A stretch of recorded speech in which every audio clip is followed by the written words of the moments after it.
Bien, hermanos, vamos entonces a retomar lo que yo mencionaba, ¿verdad? Estamos hablando dentro de lo que es la teología, lo que son los nombres y lo que son los atributos de Dios. Sí, que solamente como repaso para poder llegar y retomar donde nos quedamos, mencionábamos y hablábamos cómo es que Dios se vino o se fue revelando, hermanos, a través y a lo largo de la historia. Sí, tanto del hombre, pero también de la historia dentro de lo que es el mundo. ¿Cómo es que Dios se vino revelando que no podía hacerlo de tal manera, digámoslo como lo decimos nosotros, ¿verdad? Los regios, de sopetón. Sí, así como va. No, sino que él lo tenía que hacer de una manera paulatina, hermanos. Una manera progresiva, de tal manera que el hombre pudiera entenderlo. Entonces mencionábamos algunos y ahorita los vamos a ver solamente de paso, porque ya los vimos la semana pasada, solamente para recordar y retomar. Mirábamos entonces lo que era la teofanía, hermanos, ¿sí? Que era la manera en cómo Dios se venía revelando, ¿sí? Paulatina, progresivamente al hombre, ¿sí? Se le llama teofanía a la forma corpórea que Dios tomaba para revelarse ante el hombre, y así es como Dios se fue revelando desde el principio, hermanos, al hombre, en este caso a su pueblo, que fue el que escogió al pueblo de Israel. Dice Génesis 18:1: después le apareció Jehová, hablando de Moisés, en el encinar de Mamre, estando él sentado a la puerta de su tienda en el calor del día, ¿sí? Acerca de esta teofanía, que ya lo expliqué también en su momento la semana pasada. Dentro de la hermenéutica hay algunas reglas que se tienen que aplicar a la Biblia para poderle dar la recta interpretación. No es lo que yo pienso, no es lo que yo creo, sino que lo que realmente menciona la Biblia. Entonces, cuando se le presenta, Dios hace uso de una teofanía. También hablábamos acerca de los antropomorfismos, hermanos, sí, que se llama así cuando la Biblia atribuye partes humanas a Dios, y era otra manera en la que Dios se iba revelando también al hombre. Dice, por ejemplo, Isaías 59:1: he aquí que no se ha cortado la mano. Allí está usando un antropomorfismo. Recordemos que Dios es espíritu. Si no tiene forma corpórea, entonces ahí está un antropomorfismo, porque está representado por una mano y el oído, que se toma entonces del cuerpo del ser humano. Hablábamos también cómo es que Dios se venía revelando, hermanos. Todavía no se manifestaba, ¿sí?, tal cual, sino que era progresivo del antropopatismo, que se le llama así cuando la Biblia le atribuye sentimientos y emociones, hermanos, a Dios. Sí, que Él también siente, que Él también tiene sentimientos. Dice, por ejemplo, que Génesis 6:6: y se arrepintió Jehová. Ahí nos está hablando del sentimiento, ¿no?, que él manifiesta, usando entonces este antropopatismo. Sí, se arrepintió Jehová de haber hecho hombre en la tierra y le dolió. Y ahí está manifestando también sus emociones. Dice, le dolió en su corazón. A eso se le llama antropopatismo, lo que explicábamos la semana pasada dentro de la hermenéutica, para poder entender cómo es que Dios se venía revelando al hombre. Y luego entrábamos, hermanos, una vez aclarando eso, la revelación de Dios. Ahora Dios empieza a revelarse a lo largo de la historia a través de sus nombres, ¿sí? Que los nombres de Dios revelan su carácter, era lo que decíamos nosotros. Revelan la personalidad de Dios, lo que Él es en sí, en su esencia, hermanos, en sí mismo con nosotros. Su carácter, al igual que sus atributos, son, lo decíamos también, inmutables, intransferibles, inalterables e innegociables. Nadie, a excepción, hermanos, a excepción de los atributos morales que los comparte Dios con nosotros como seres humanos. De ahí en este caso, tanto atributos inherentes como atributos activos, que ahorita los vamos a explicar, no los comparte con nadie, no los negocia con nadie, porque solamente los tiene Él. Ni el mismo Satanás, mencionábamos la semana pasada, tiene los atributos activos, que son la omnipresencia, la omnipotencia y la omnisciencia, la sabiduría. Todos esos son atributos entonces activos, que ahorita los vamos a ver en su momento, pero vuelvo a mencionarlos. Son inmutables, no cambian. permanece. Dice también el autor a los Hebreos que Jesucristo es el mismo de ayer y siempre, es inmutable, intransferible, inalterables e innegociables. Y mirábamos, hermanos, algunos de los nombres, ¿sí?, con los que Dios se empezó a manifestar o se empezó a revelar. Aparte de las teofanías, aparte de los teofanías, aparte de los antropopatismos, ahora se empieza a revelar con los nombres. Es así de la manera como el hombre, el ser humano, su pueblo, empieza a conocer un poco más. Muchas gracias. Gracias, hermano. Dios le bendiga. No le puedo decir que se va a ganar el cielo porque es mentira. Como dicen muchos, ay, se va a ganar el cielo. No, hermano, muchas gracias, pero sí, Dios se lo tomará en cuenta. Sí, mencionábamos y decíamos, él significa poder o preeminencia. Dice, por ejemplo, Génesis 33:20, y erigió allí un altar, es decir, Jacob, y llamó el Elohe Israel. Sí, hablando acerca entonces ya de este artículo que significa poder. Y de ahí entonces más adelante también vamos a ver los nombres compuestos, como por ejemplo el Shaddai, ¿sí?, como el Elohim, ¿sí?, esos que ya significan poder o preeminencia. En este caso ahí está Elohim.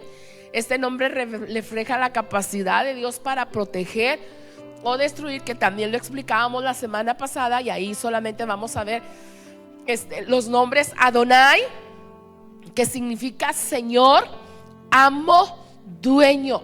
Dice Isaías, por ejemplo, 6:8, después oí la voz del Señor. Ahí está el nombre revelado de parte de Dios, que es Adonai.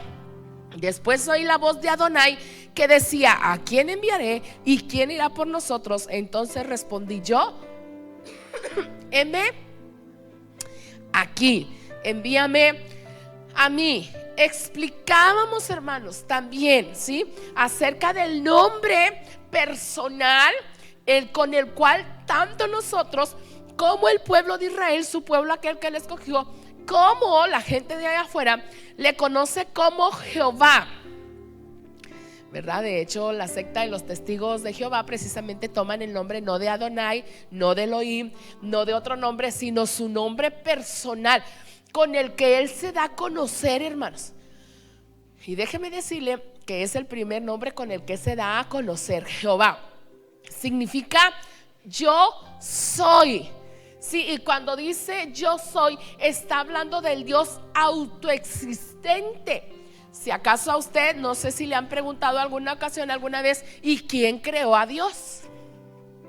Nadie, hermanos, porque Él es Jehová, porque Él es el yo soy, porque Él es el autoexistente. A Él nadie lo creó. Dice Éxodo 13:13, ahí ya se presenta a Dios claramente con este nombre propio, con este nombre personal, que dice Éxodo 3:13-14. Dijo Moisés a Dios, he aquí que llego yo a los hijos de Israel y les digo, el Dios de vuestros padres me ha enviado a vosotros. Si ellos me preguntaren cuál es su nombre, ¿qué les responderé?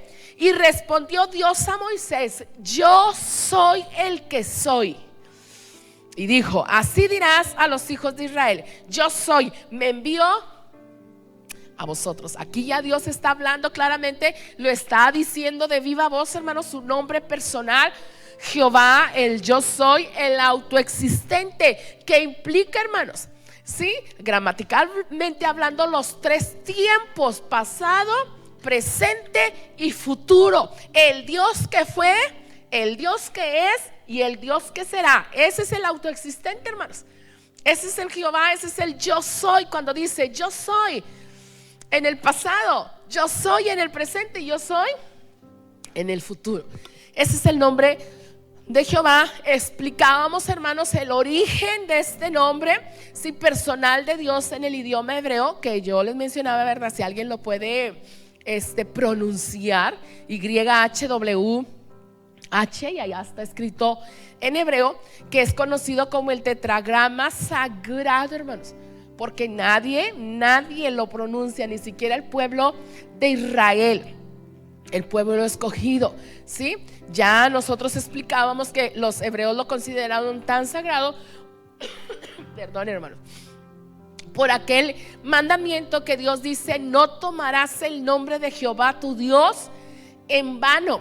De ahí entonces que los judíos, hermanos, por eso no se atreven a mencionarlo, para evitar cualquier blasfemia, hermanos. Yo les decía la semana pasada: no, hombre, nosotros lo tomamos acá, hasta cruz le ponemos, te lo juro por Dios.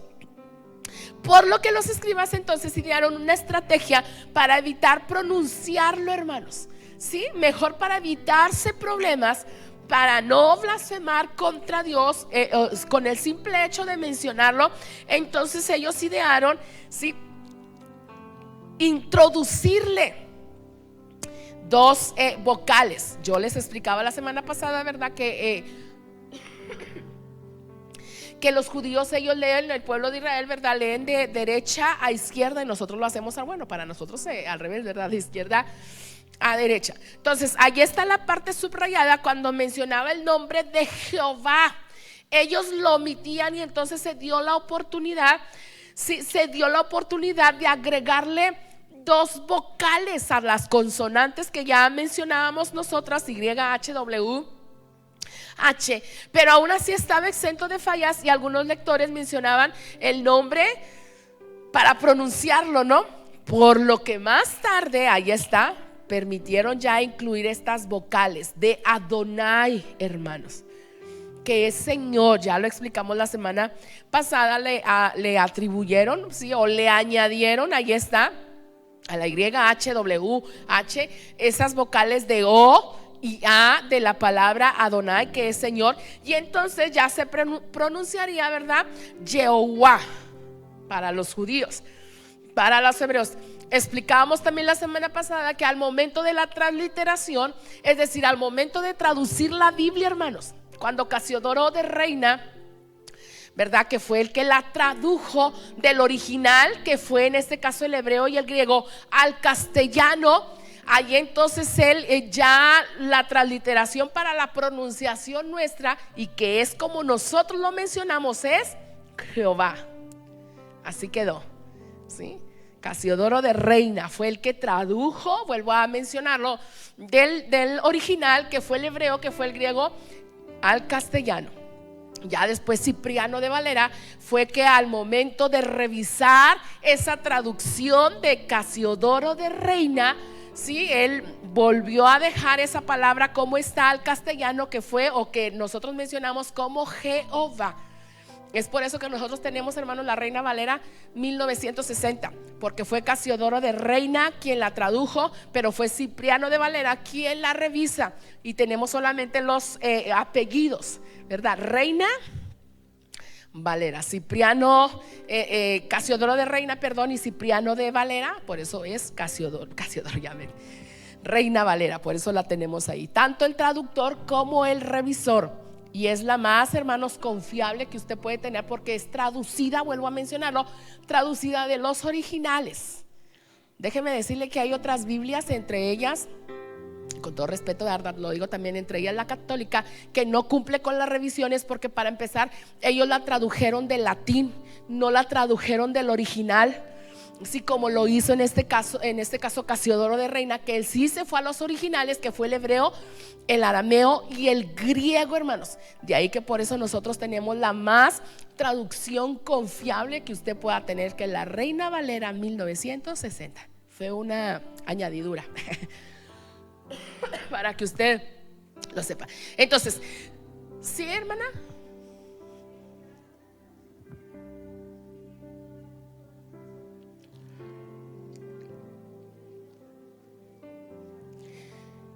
Esas ya son versiones, hermana. La única traducción fue la que hizo, vuelvo a mencionarlos, Casiodoro de Reina. Esa sí fue traducción del original. Ya esas son versiones, como por ejemplo la nueva versión internacional, Dios habla hoy, la nueva traducción viviente. Y esas sí nos ayudan, hermanos, porque también son sacadas de la Reina Valera 1960. ¿Sí? Esas. Hay algunas otras, ahorita no recuerdo cuáles, que sí no son fidedignas, hermanos. Y ahí es donde nosotros tenemos que considerar, por ejemplo, la la Dios habla hoy es confiable, la nueva traducción viviente es confiable, la nueva versión internacional es confiable.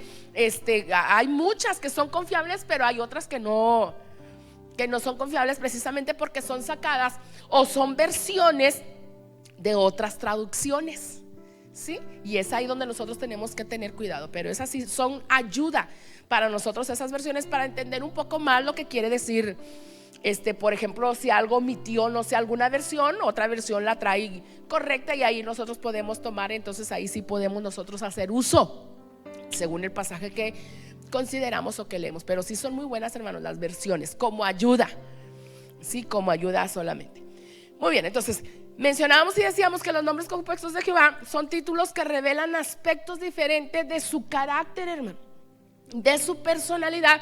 Como por ejemplo, mirábamos la semana pasada Jehová Jireh, que hasta lo cantamos, ¿verdad? En un canto, ya se me fue, esa que significa Jehová proveerá, dice Génesis. Ahí encontramos ese nombre personal, ¿verdad? De Dios, ese carácter. 22:14, y llamó a Abraham el nombre de aquel lugar Jehová. Usted recuerde el contexto, ¿verdad? Cuando él iba a sacrificar a su hijo Isaac, y ahí Dios proveyó el cordero, y ahí entonces quiere decir Jehová Jireh, en el momento en que Jehová será provisto. Mencionábamos, hermanos, también el nombre de Jehová, Jehová Nisi. ¿Qué significa? Jehová es mi bandera, o Jehová es mi estandarte. Lo encontramos en Éxodo 17:15, donde dice: y Moisés edificó un altar y llamó su nombre Jehová. Usted recuerda la guerra de Amalek contra el pueblo de Israel, que fue la primera guerra, ¿verdad? En el que Aarón y Hur tenían que sostener las manos de Moisés porque se le cansaban, y dice la Biblia que cuando Moisés bajaba sus manos prevalecía el pueblo de Israel, iba perdiendo batalla, pero cuando las levantaba Dios les iba dando la victoria. Llegó un momento que se cansa y que dijeron Aarón y Hur: vamos a ponerle una piedra, y fue como Dios les dio la victoria, y pudieron levantar su bandera, pudieron levantar su estandarte de victoria contra los amalecitas. Y entonces ahí es donde Moisés le llamó Jehová Nisi, Jehová es mi bandera. Y luego mirábamos también, hermanos, el nombre de Jehová Shalom, que significa o que quiere decir Jehová es mi paz. Ahí lo encontramos este nombre, hermanos, en Jueces capítulo 6 versículo 24, que dice: y edificó ahí Gedeón altar a Jehová y lo llamó Jehová Shalom, el cual pertenece hasta hoy en Ofra de los abiezeritas. Ahí usted también se sabe ese contexto, cuando aquel estaba asustado, ¿verdad? Amedrentado, Gedeón, ¿verdad? Escondido allá, y Dios va, bueno, el ángel de Jehová, ¿verdad? Que es Cristo mismo, va y le dice, ¿verdad? Jehová te bendiga, varón esforzado, le dice esforzado y valiente, y estaba escondido, hermanos, aquel. Sí, ahí entonces se le da esa paz. Jehová es mi paz, Jehová Shalom. Y mirábamos también este nombre, hermanos, de Jehová Sabaoth o Jehová Sebaoth. ¿Qué significa? Jehová de los ejércitos. Ese nombre lo encontramos en el primer libro de Samuel. Es que la semana pasada no les di citas bíblicas, hermanos, por eso fue lo que añadí el día de hoy, porque dije, se me pasó darles las citas. Entonces por eso solamente los estoy mencionando, pero ahora sí les estoy dando la cita de dónde se encuentran estos nombres. Lo encontramos en 1 de Samuel capítulo 17:45, cuando dice: entonces dijo David al filisteo: tú vienes a mí con espada y lanza y jabalina, mas yo vengo a ti en el nombre de Jehová de los ejércitos, el Dios de los escuadrones de Israel, a quien tú has provocado. Y ahí está ese nombre de Jehová, es Sabaoth, que es Jehová de los ejércitos. Mirábamos también, hermanos, y explicábamos un poco acerca también de este nombre, Jehová Roy o Jehová Ra, ¿sí? Que significa o que quiere decir Jehová es mi pastor. Lo encontramos, usted se lo sabe, el Salmo 23:1, cuando dice David: Jehová es mi pastor, nada me faltará. Sí, diría David: Jehová Roy es mi pastor, ¿verdad? O Jehová Ra es mi pastor. Y luego mirábamos también, hermanos, lo que es Jehová Shama, ¿sí? O Jehová Sama, que significa Jehová está allí o Jehová está presente. Lo encontramos ese nombre ahí en el libro de Ezequiel, el capítulo 48, versículo 35, que dice: en derredor tendrá 18,000 cañas, y el nombre de la ciudad desde aquel día será Jehová Sama o Jehová Shama. Así que es lo mismo, que es Jehová está allí o Jehová está presente. Este nombre no lo mirábamos, lo añadió algunos 2 o 3 porque era lo que yo les mencionaba, hermanos. No podemos presentar todos los nombres porque son muchos, ¿verdad? Pero aquí está el nombre de Jehová Tzidkenu, que significa Jehová justicia nuestra. Lo encontramos ahí en Jeremías capítulo 23 versículo 6, que dice: en sus días será salvo Judá e Israel habitará confiado. Y este será su nombre con el cual le llamaré, o le llamarán, Jehová justicia nuestra. Se está presentando ahí Dios, hermanos, sí, a su pueblo a través del profeta Jeremías como Jehová en la justicia nuestra, Jehová Tzidkenu. Y luego encontramos, hermanos, este nombre también, que es Jehová Rofeca, que significa Jehová tu médico o Jehová tu sanador. Lo encontramos ahí en Éxodo capítulo 15 versículo 26, cuando dice: y dijo: si oyeres atentamente la voz de Jehová tu Dios, e hicieres lo recto delante de sus ojos, y dieres oído a sus mandamientos, y guardares todos sus estatutos, ninguna enfermedad de la que les envié a los egipcios te enviaré a ti, porque yo soy Jehová tu sanador. Hermanos, decía yo la semana pasada: ¿quién no ha sanado el Señor, hermanos? Él es nuestro Jehová Rofeca, nuestro médico, nuestro sanador. Y luego está también, hermanos, el Shaddai, que también lo añadí, es nuevo, no lo dije la semana pasada.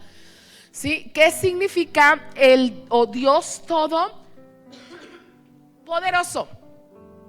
Es lo que significa el Shaddai. Por ahí también hay un canto, ¿verdad? Ya antiguo, pero ¿se acuerdan de Ruth Ríos? El Shaddai. Ay, hermana, es de las mías, hermana, usted. De las de antes, ¿sí? Ahí está, significa Dios todopoderoso. Lo encontramos ese nombre en Génesis capítulo 17 versículo 1. Y siendo Abraham de edad de 99 años, se le apareció Jehová y le dijo: yo soy el Dios todopoderoso, yo soy el Shaddai, ¿sí? Anda delante de mí y sé perfecto. Allí está entonces el nombre, el Shaddai. Y luego miramos, hermanos, este nombre que también no lo mencioné la semana pasada, que es el Elión, y significa Dios altísimo. Es lo que significa el Elión.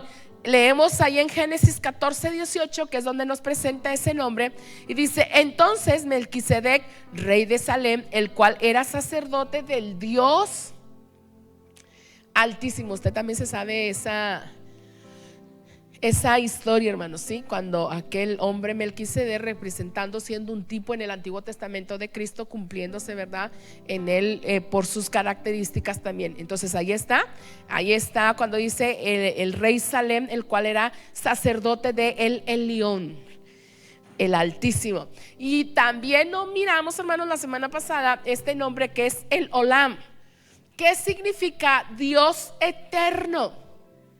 Ese nombre, ¿verdad? Ese carácter de Dios, lo que Él representa, lo encontramos ahí en Isaías capítulo 40 versículo 28, cuando dice: ¿acaso no lo sabes? ¿Es que no lo has oído? El Dios eterno, el Señor, el creador de los confines de la tierra, no se fatiga ni se cansa, su entendimiento es inescrutable. Ahí entonces encontramos este nombre, hermanos, de el Olam, sí, que significa el Dios eterno. ¿No has oído que el Olam es el Señor? ¿Verdad? Que es lo que significa. Y también este nombre, hermanos, que no lo vimos la semana pasada, el Roi, que significa el Dios que ve. Eso es lo que significa el Roi. Lo encontramos ahí en Génesis capítulo 16 versículo 13, cuando habla acerca de Agar. Usted también se sabe la historia, ¿verdad? Que la despidió Sara, la despidió Abraham por aquel pleito que tenían, ¿verdad? Casado entre los dos hijos. Y dice: entonces Agar llamó el nombre de Jehová que con ella hablaba: tú eres el Dios que me ve, porque dijo: ¿no he visto también aquí al que me ve? Sí, entonces eso es lo que significa el Roi, el Dios que me ve. Y aquí estamos hablando también, hermanos, de un atributo, tanto en nombre, pero también de atributo de un Dios, entonces, ¿qué? Omnisciente, que todo lo ve, hermanos. Omnipresente, que todo lo ve. Sí, que todo lo ve, que está en todo lugar y está en todas partes. Y luego miramos algunos solamente, hermanos, nombres del Nuevo Testamento. Ya dejamos un poco el Antiguo, porque en el Nuevo Testamento también vienen algunos nombres. Sí, en este caso en el Nuevo Testamento encontramos a Theos. Sí, que este es del griego, que significa Dios, que es también como usted y yo lo conocemos, que significa único, trascendente y salvador. El Dios Theos. Y luego también, hermanos, en el Nuevo Testamento perdón, está Kyrios. Sí, ahora ya en griego, ahora nosotros lo vimos allá en hebreo. En este caso, que es Adonai. Se recuerda, Adonai en hebreo es Señor, pero ahora en griego, porque es el Nuevo Testamento. El Antiguo Testamento, hermanos, todo fue escrito en hebreo. Algunas partes solamente, como por ejemplo Daniel, introduce el arameo, precisamente porque era la lengua caldea cuando ellos fueron llevados cautivos a Babilonia y hablaban el caldeo, que es el arameo. Sí, por eso solamente algunos extractos, algunos pasajes, todo el Antiguo Testamento escrito en hebreo y en arameo. Y ya el Nuevo Testamento, hermanos, todo en su mayoría fue escrito en griego. Sí, por eso le damos diferente definición. El antiguo en hebreo, en arameo, y el nuevo en griego. Y también algunas partes, hermanos, introducidas por el arameo, como por ejemplo cuando Jesús fue crucificado. ¿Se recuerda? Cuando Pilato le escribió unas palabras que dice INRI. Ese es en arameo, que significa INRI. ¿Qué significa? Este es el rey de los judíos, hermanos. Ahí lo dice la Biblia. Sí, viene la traducción también ahí. Por eso ahora lo encontramos en griego, que es Kyrios, ya no en hebreo, que es Adonai, que significa Señor. Poder, autoridad y supremacía. Significa lo mismo, hermanos. Sí, significa lo mismo, solo que con diferente palabra por el hebreo y palabra por el griego. Y ahí están algunos nombres también, como Padre, hermanos. Sí, que también lo menciona un poco en el Antiguo Testamento, pero se pronuncia mucho en el Nuevo. Significa creador de todas las cosas. Así nosotros nos llegamos a ver, ¿verdad? Tú eres nuestro Padre, y Padre nuestro, Padre celestial. De hecho, cuando Jesucristo inicia la oración, ¿cómo empieza? Padre, Padre nuestro, sí, que estás en los cielos. Y aquí está, hermanos, Abba, que es Pablo el que pronuncia, ¿verdad? Ya en sus epístolas, que es Padre. Este nombre expresa la relación especial entre Dios y su pueblo. Y Padre ya en el Nuevo Testamento significa papá, papito, papacito, hermanos. Es lo que significa. De una manera y una relación, Cristo presentándolo, porque mire que el pueblo de Israel, con todos esos nombres, con todos esos atributos, aunque conocían el carácter de Dios, lo miraban muy lejos, hermanos. Sí, ellos lo miraban a un Dios como muy lejano, sí, imposible de llegarse a él. Y lo que quiso hacer Cristo precisamente es esa relación íntima ahora con nosotros, sí, de padre, de papacito, de acercarnos. Por eso él hizo referencia cuando los discípulos le dijeron: enséñanos a orar. ¿Por qué no dijo Kyrios? ¿Verdad? ¿Por qué no dijo Adonai? ¿O por qué no dijo Jehová? No, él quería que nosotros aprendiéramos esa relación tan íntima, de poderle decir papito, papacito, Abba, ¿sí? Y está ese nombre también conocido, que Mateo es el que lo menciona en su capítulo número 1, Emmanuel, que significa Dios con nosotros, hermanos.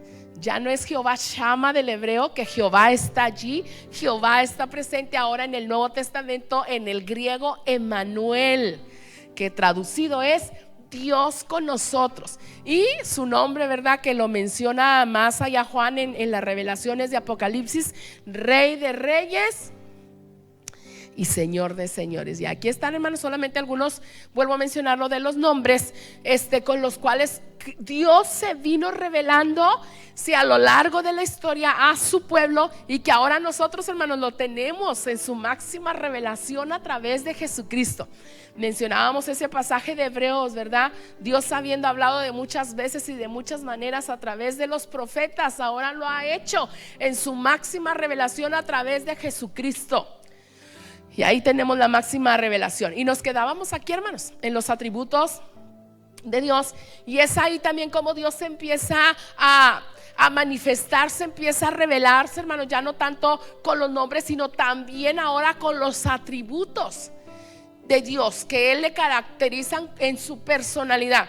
Decíamos que un atributo, si es cada una de las cualidades o propiedades de un ser. Usted y yo tenemos atributos, hermanos, tanto buenos como malos.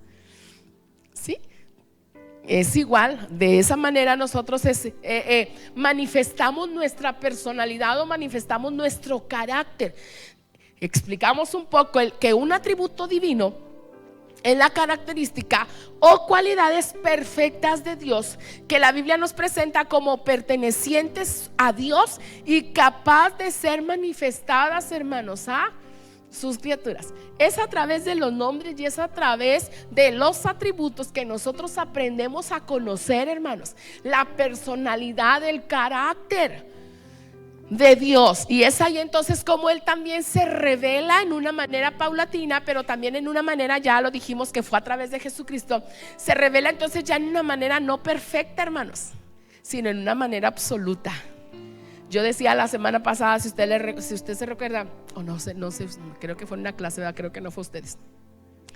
Yo les decía que Dios en sus atributos Él no es perfecto. Dios no es perfecto en su espiritualidad, en su omnipotencia, en su justicia, en su santidad. Él no es perfecto porque no tiene nada que perfeccionar, hermanos. Dice Pablo, se recuerda que nosotros tenemos que llegar a la medida del varón, haciendo referencia a que nosotros sí nos perfeccionamos, hermanos. También es una perfección progresiva.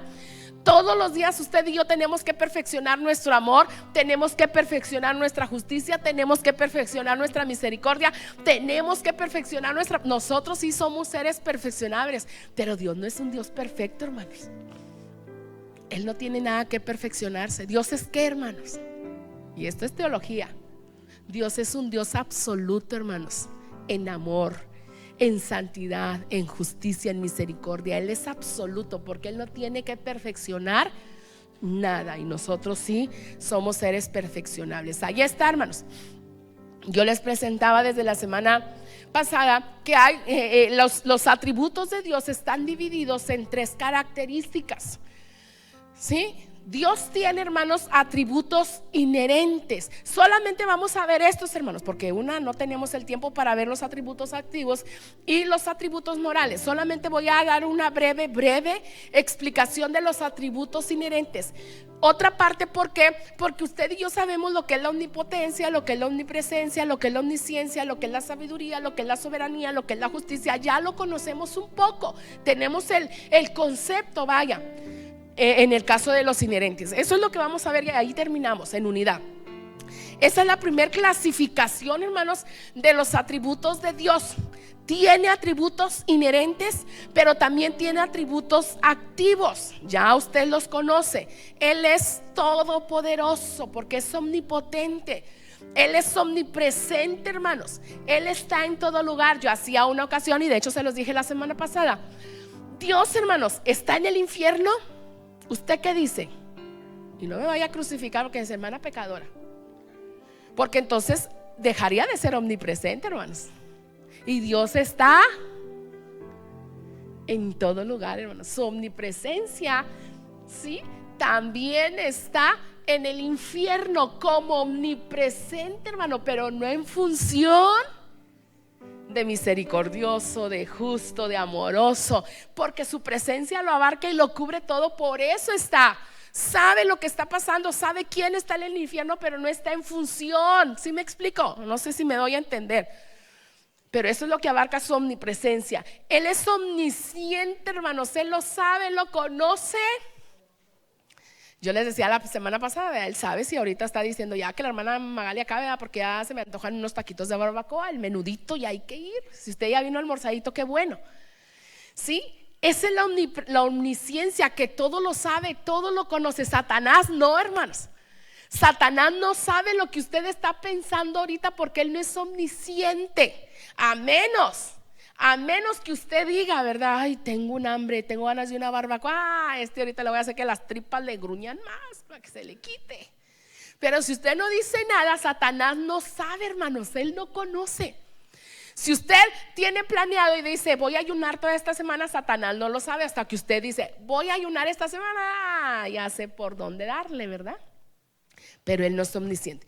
Y está la sabiduría y está la soberanía, ¿verdad? Que él es Dios y él hace lo que él quiere, con quien él quiere, cuando él quiere. Y nosotros no somos quienes para preguntarle, ni cuestionarle, ni reclamarle, ni reprocharle, ni nada, hermanos, porque él es soberano.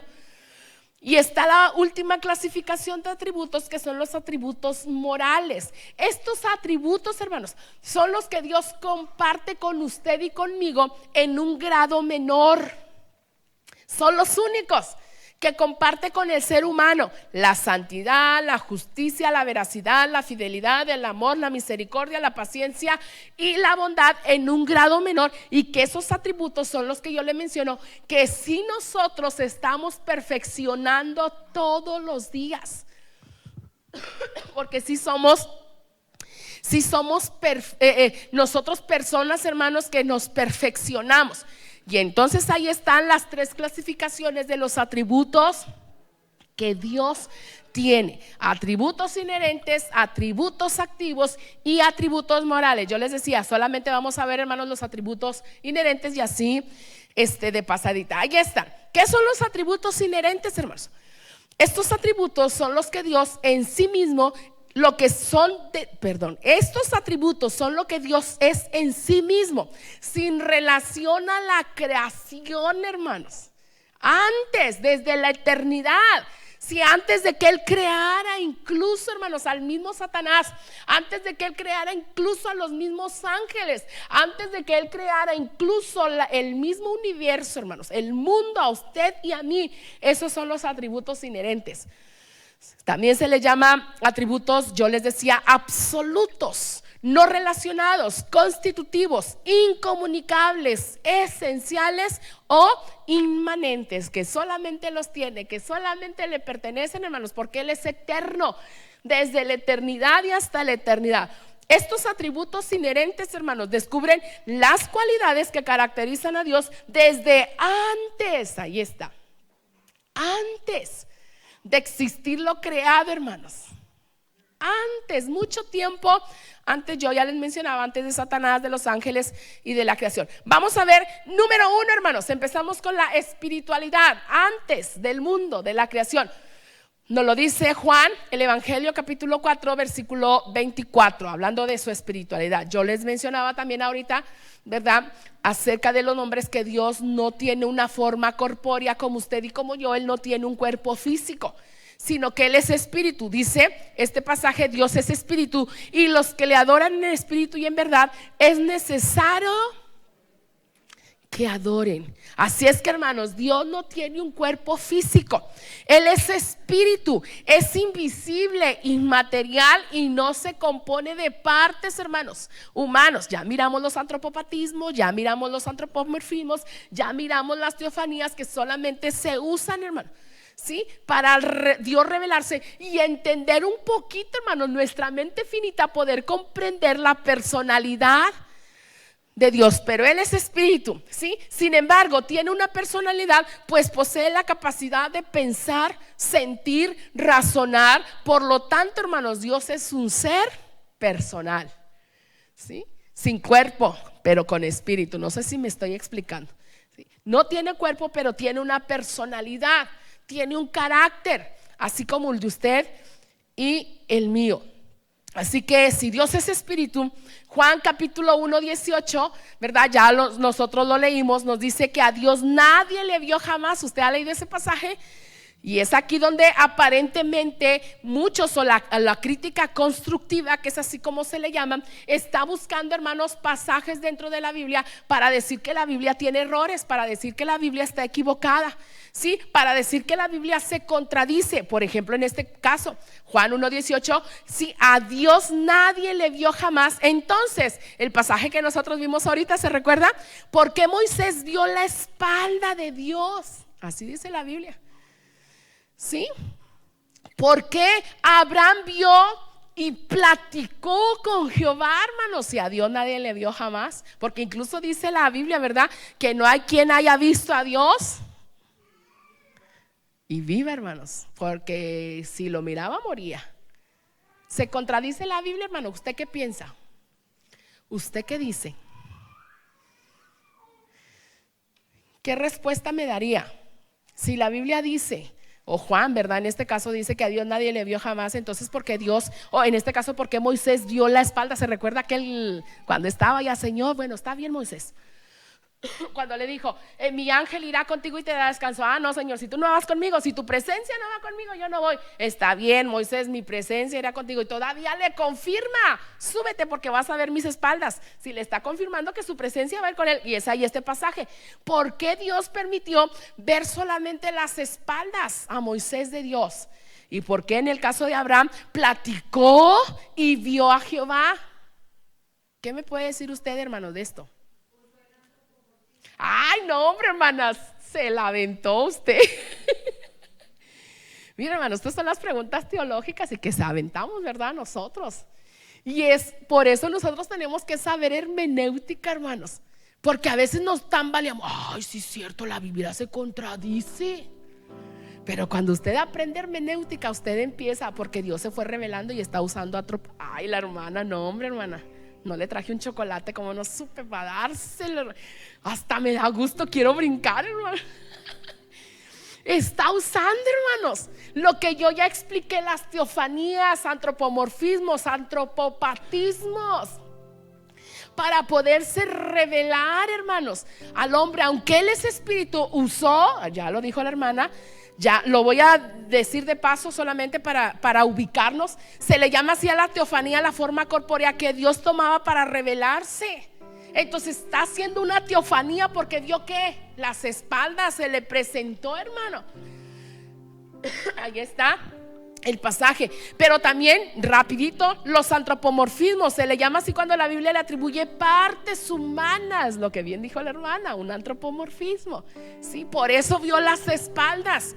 Se le reveló de esa manera. No es que la Biblia se contradiga, sino que está aquí dando un antropomorfismo. Y cuando nosotros leemos la Biblia, nosotros tenemos que identificar: aquí está un antropomorfismo. Ay, mira, me está presentando un antropopatismo. Ay, mira, está presentando. Y nosotros sabemos, hermano, y no nos quedamos ahí. Ay, no, si se contradice la Biblia, porque si Dios es espíritu, ¿por qué se le presenta? Y ahí está el pasaje. Y ahí están los antropopatismos, que se les llama así cuando la Biblia le atribuye sentimientos y emociones, hermanos, humanas.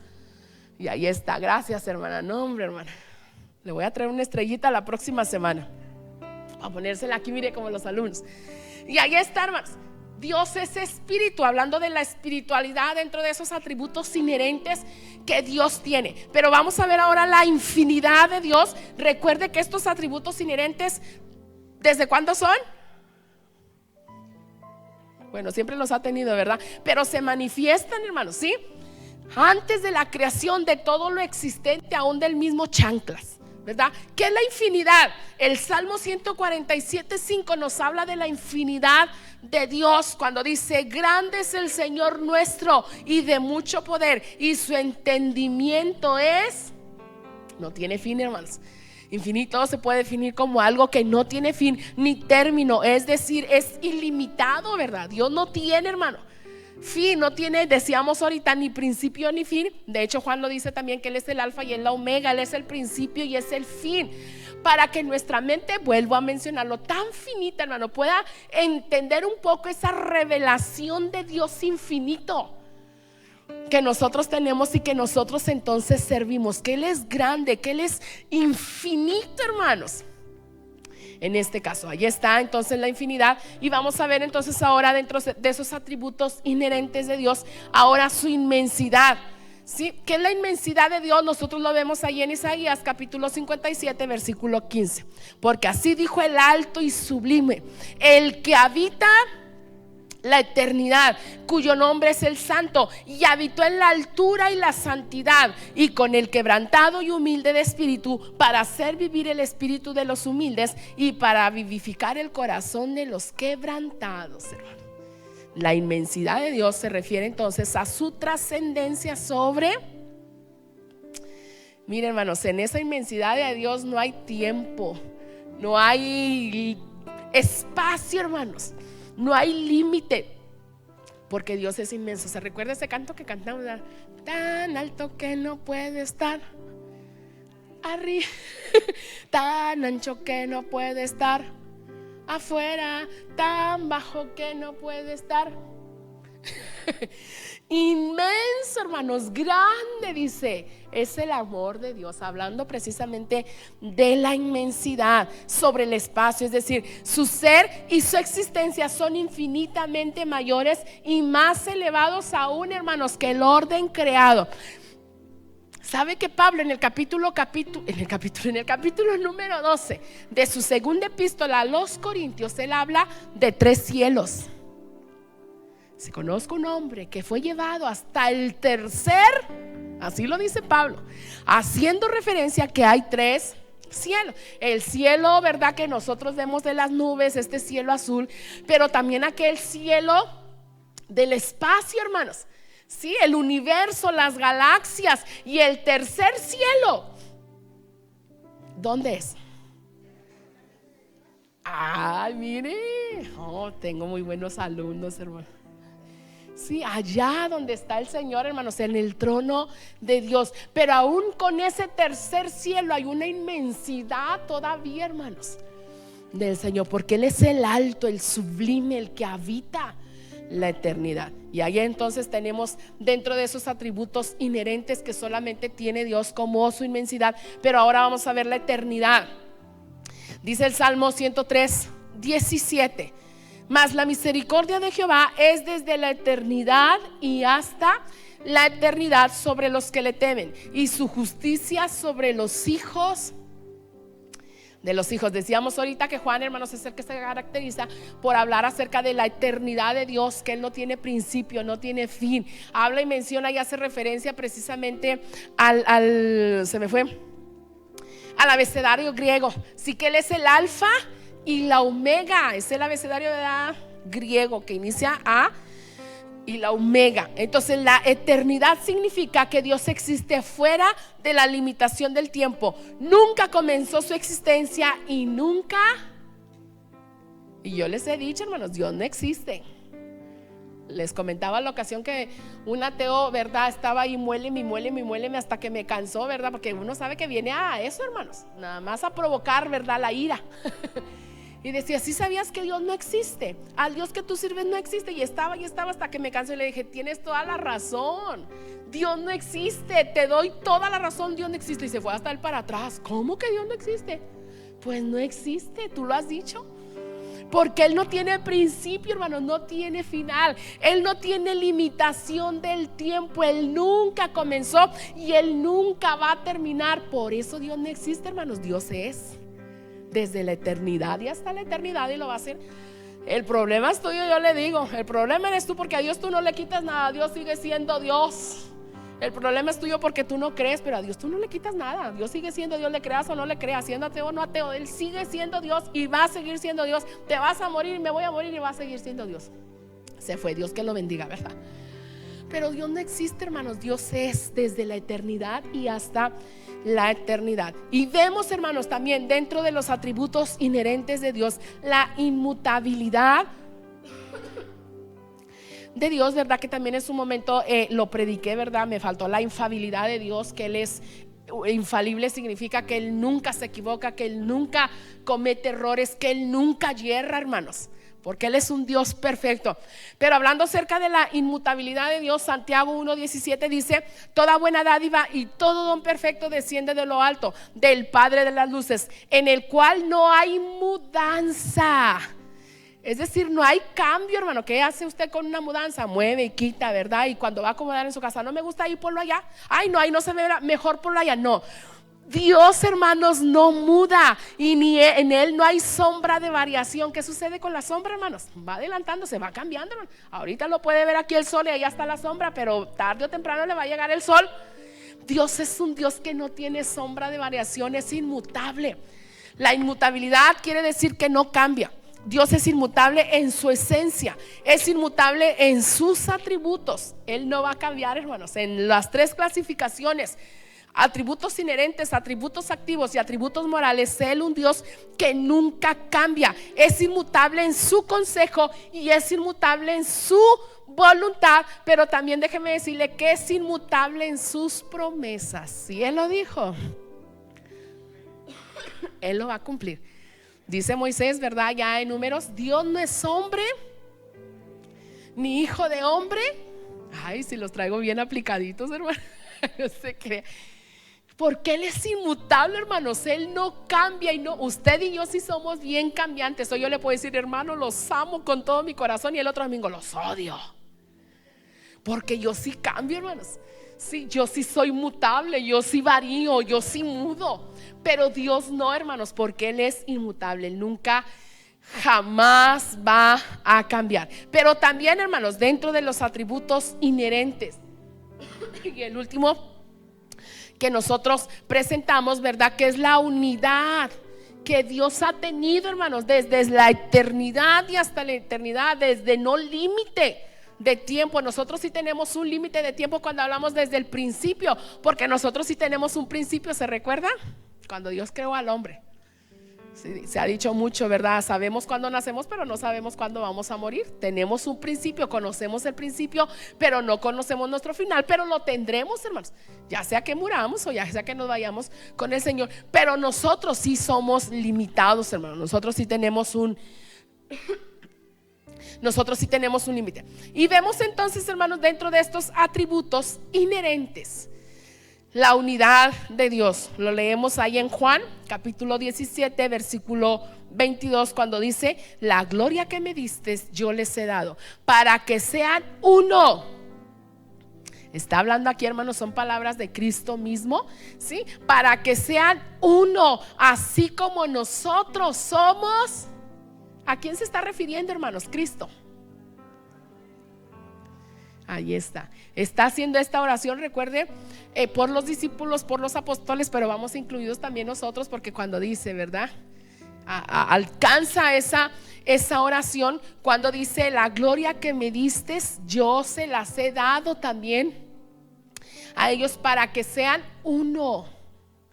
Para que seamos uno, hermanos, así como nosotros somos uno. ¿Sí? ¿Cuándo vio usted a la Trinidad deschongarse, hermanos? ¿Cuándo lee usted en la Biblia a la Trinidad criticándose, hermanos? Haciéndose malas caras. Hermana nena.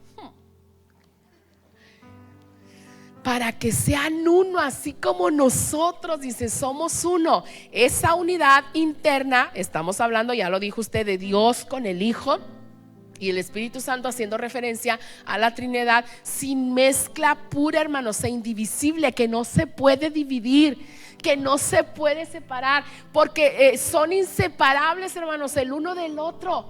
Si no puede estar el Hijo y el Padre solo, apartado del Espíritu Santo, y viceversa, o el Hijo solamente con el Espíritu Santo y separado del Padre, o viceversa, no se puede, porque hay una indivisibilidad, hermanos, entre ellos. ¿Sí? Hay una mezcla, hay una unión entre ellos que no se pueden separar, porque ya no sería una unidad.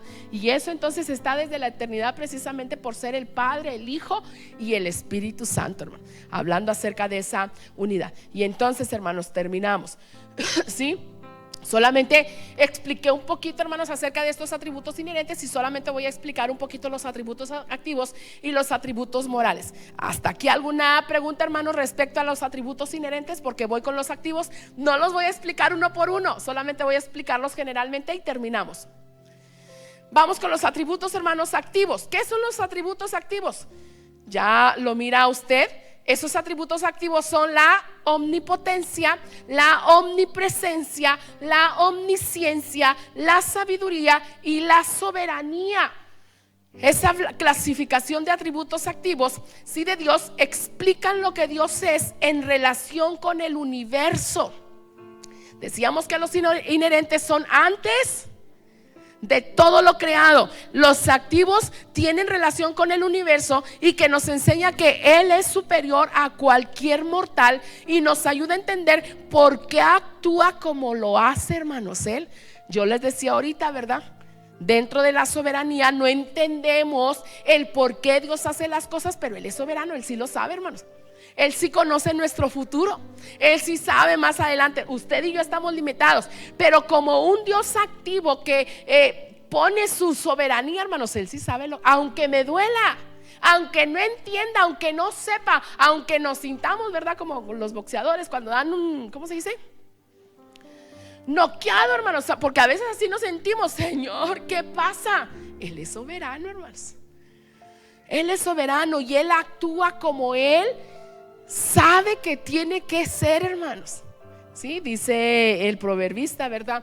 Que Dios no necesita y no tiene consejeros, hermanos, porque Él no necesita.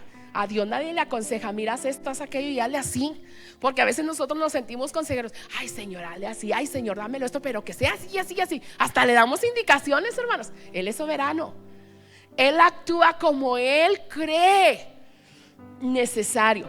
Sí, dentro de los atributos de Dios, ahí están la omnipotencia. Él es todopoderoso, Él está en todo lugar como omnipresente, como omnisciente, todo lo sabe, todo lo conoce. Él es el único sabio. Recuerda Judas que dice al único y sabio Dios. Él es sabio, hermano. Su sabiduría no es comparable a la de nosotros. Él sabe lo que hace y pues ahí está también la soberanía. Vamos a ver, hermano, solamente voy a explicar y con esto termino los atributos morales. Los atributos morales tienen que ver con lo que Dios es en relación a las criaturas, hermanos. Es decir, a nosotros como mortales, como personas. Son conocidos como, eso sí se transfieren o comunicables, hermanos. Sí, pues se encuentran en el ser humano, aunque en un grado, yo ya lo expliqué al principio y lo mencioné y lo dije, en un grado menor, hermanos, porque obviamente, ¿verdad? Nosotros no somos perfectos en santidad. Nosotros no somos perfectos en justicia, no somos perfectos en veracidad, fidelidad, amor, misericordia, paciencia, bondad. Sí, esos atributos, si no, si fuéramos perfectos, hermanos. Pero Dios los comparte con nosotros solamente en un grado menor, que sí tenemos que perfeccionar esa santidad, esa justicia, esa misericordia, ese amor. Todos estos atributos morales, hermanos, que nosotros tenemos, aunque en un grado menor. Y terminamos, hermanos, ahí están entonces las tres clasificaciones: atributos inherentes, atributos activos y atributos morales, en los cuales Dios se vino revelando, hermanos. Ya no con las teofanías, ya no con los antropomorfismos, ya no con los antropopatismos, sino ahora con sus nombres y después, hermanos, de los nombres, ahora con sus atributos. Y llegamos, hermanos, a Hebreos, cuando ahora la máxima revelación que nosotros conocemos, hermanos, gracias a esos atributos, gracias a esos nombres, es a través de Jesucristo. Sí, Dios habiendo hablado de muchas veces y de muchas maneras a través de los profetas, ahora ha venido hablando a través de Jesucristo, hermanos. Él es la máxima revelación y a través de Él entonces nosotros conocemos su personalidad, conocemos su carácter, cómo es que actúa, por qué actúa, y así nosotros podemos entender y comprender un poco, ¿sí?, los atributos inherentes, los atributos activos y los atributos, hermanos, morales de Dios. Ahora sí, hasta aquí, hermanos. ¿Alguna pregunta, alguna duda, algún comentario, algún reclamo? Conocemos ya, hermanos, un poco más a ese Dios que sí es personal, que no está tan alejado, hermano, como lo pintan, ¿verdad? Que no está, porque algunos pintan a Dios como un Dios tirano, a un Dios que se enoja y creen que es como nosotros, ¿verdad? Nos enojamos y damos la espalda, ¿verdad? Y no, hermanos, Dios no es así. Lo conocemos a través de su personalidad, a través de su carácter, a través de sus nombres y a través de sus atributos. Si no hay, hermanos, ninguna otra pregunta, alguna otra duda, Entonces terminamos solamente la semana, a ver, Daniel.